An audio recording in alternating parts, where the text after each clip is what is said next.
तुमचं बॅकग्राऊंड हे फूडशी रिलेटेड किंवा याच्याशी रिलेटेड आहे का? तुम्ही डायरेक्टली या व्यवसायात कसे आलात? खरं तर आमचं कुटुंब शेतकरी कुटुंब. आम्ही सर्व गावी राहणारे सगळे. माझं शिक्षणही गावीच झालं. मी आमच्या कुटुंबातला मोठा मुलगा. आमचे आई-वडील शेतकरी.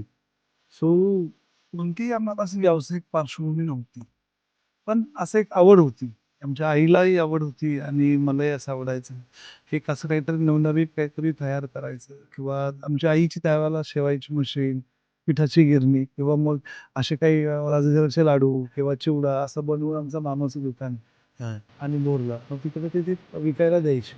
सो अशी एक आवड होती आणि तिथून मलाही अशी आवडायचं मला, की घरात मी असं स्वयंपाक करणं, त्यावेळेला अशा काही गोष्टी छोट्या-मोठ्या करायचो.